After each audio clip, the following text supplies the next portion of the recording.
తెలుగు రాష్ట్రం వ్యాప్తంగా food safety standard of India ఆధ్వర్యంలో లైసెన్స్ మేళా నిర్వహిస్తున్నారు. అందులో భాగంగా భద్రాద్రి జిల్లా భద్రాచలంలోని గిరిజన భవన్లో ITDA project officer Rahul IAS ప్రారంభించారు.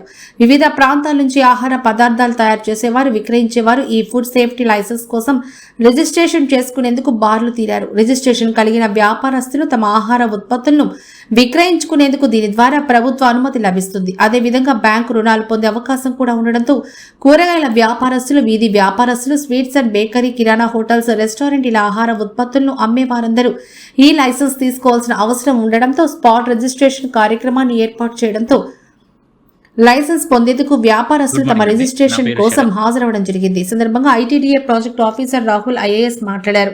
ఫుడ్ సేఫ్టీ భద్రాద్రి జిల్లా అధికారి శరత్ మాట్లాడుతూ ఆహార ఉత్పత్తులు అమ్మే ప్రతి ఒక్కర్లకు లైసెన్స్ రిజిస్ట్రేషన్ వేలు నిర్వహించడం జరుగుతుందని, ఎఫ్ఎస్ఎస్సిఐ ఆధ్వర్యంలో లైసెన్సెస్ తక్షణమే అందించడం జరుగుతుందని, అందుకు కావాల్సిన ఆధార్ కార్డు, వారి వ్యాపారానికి సంబంధించిన ఫోటో, వ్యాపారస్తుల ఫోటో, పాన్ కార్డు నంబర్లను దరఖాస్తు ద్వారా పొందుపరిచి అందించాల్సి ఉందని, ఈ లైసెన్స్ తీసుకుని వ్యాపారస్తులకు తనిఖీల్లో భాగంగా పెట్టుబడి పెట్టిన చర్యలు తీసుకోవడం జరుగుతుందని తెలిపారు.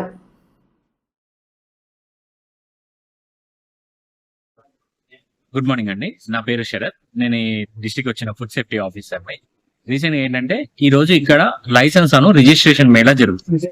దీని ముఖ్య ఉద్దేశం ఏంటంటే according to food safety standards authority of India ప్రతి ఆహారం అమ్మే ప్రతి ఒక్కళ్ళు లైసెన్స్ గానీ రిజిస్ట్రేషన్ గానీ కంపల్సరీ చేసుకొని ఉండాలి.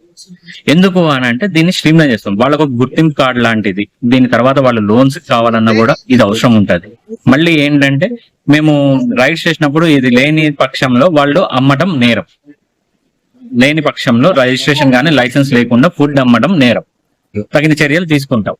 కాకపోతే ఇంకోటి ఏంటంటే ఇది ఈ రోజు ఎందుకు ఈ మేళా ఏంటంటే రాష్ట్ర ఫుడ్ కమిషనర్ గారి ఆదేశాల మేరకు అసిస్టెంట్ ఫుడ్ కంట్రోలర్ జ్యోతిమయ్య గారి ఆధ్వర్యంలో, ఇక్కడ రాహుల్ సార్ గారి ఆధ్వర్యంలో ఇక్కడ మేళా అన్నది జరుగుతుంది. ఎవరెవరికి లైసెన్స్ ప్రతి ఆహారం అమ్మే ప్రతి ఒక్కళ్ళు లైసెన్స్ కానీ రిజిస్ట్రేషన్ చేసుకోవాలి. దాని వాళ్ళ వ్యాపారాన్ని బట్టి లైసెన్స్ రిజిస్ట్రేషన్ ఉంటుంది.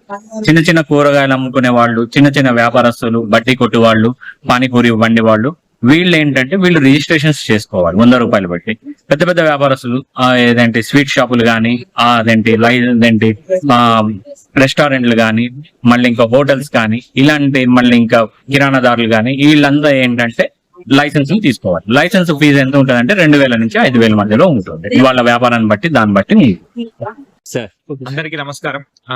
ఐటీడీఏ మరియు ఫుడ్ సేఫ్టీ ఆఫీసర్ యొక్క ఆధ్వర్యంలో మనం భద్రాచలం మేజర్ గ్రామ పంచాయతీ మరియు పరిసర ప్రాంతాల్లో ఉన్న అన్ని ఫుడ్ కి సంబంధించి ఇవి చేస్తే ఫస్ట్ మీకు వ్యాపారం చేసుకోవడానికి అనుమతి లభించినట్లు, తర్వాత మీకు food safety authority FSSAI licence కూడా మీకు మంజూరు అవుతుంది. దాని తర్వాత మీకు ఫర్దర్ గా అంటే అఫీషియల్ గా మీరు ఏమైనా లోన్స్ క్లెయిమ్ చేయాలన్నా కూడా మీకు వస్తుంది. తర్వాత ర్యాండమ్ గా మా ఆఫీసర్స్ తర్వాత ఫుడ్ క్వాలిటీ యొక్క చెకింగ్ చేసినప్పుడు అసలు లైసెన్సే లేకపోతే బిజినెస్ మొత్తాన్ని క్లోజ్ చేసే ఆస్కారం కూడా అధికారం కూడా ఆఫీసర్ కి ఉంటుంది. కాబట్టి ఈ మేళా ఈ రోజు కండక్ట్ చేస్తున్నాము. భద్రాచలంలో మొట్టమొదటిసారి చేస్తున్నది ఇది.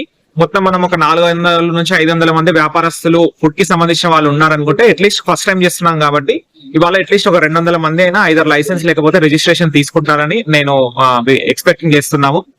మేజర్ గా వీళ్ళు ఆధార్ కార్డు ఒకటి, తర్వాత ట్రేడ్ లైసెన్స్ ఉంటే trade licence, PAN card, passport size photo తెస్తే సరిపోతుంది. చాలా సింపుల్ ప్రాసెస్ ఉంటుందండి. ఇమీడియట్ గా రిజిస్ట్రేషన్ అయితే 5 నిమిషాల్లో కంప్లీట్ చేస్తారు. లైసెన్స్ అయితే ప్రాసెస్ ఉంటుంది, బట్ అది మీ ఫోన్ కి మళ్ళీ వచ్చేస్తుంది. కాబట్టి దయచేసి ఫుడ్ బిజినెస్ చేసే చిన్న వ్యాపారస్తుల నుంచి పెద్ద వ్యాపారస్తులందరి వరకు ఈ ఫుడ్ సేఫ్టీకి సంబంధించిన లైసెన్స్ తీసుకునే వ్యాపారం చేస్తారు అని ఆశిస్తున్నాను. దానివల్ల మీ ఫుడ్ లో క్వాలిటీ పెరుగుతుంది. తర్వాత అదే కాకుండా మీకు మళ్ళీ ఎలాంటి ఇబ్బందులు రాకుండా కూడా దీనివల్ల చేసుకోవచ్చు. Thank you.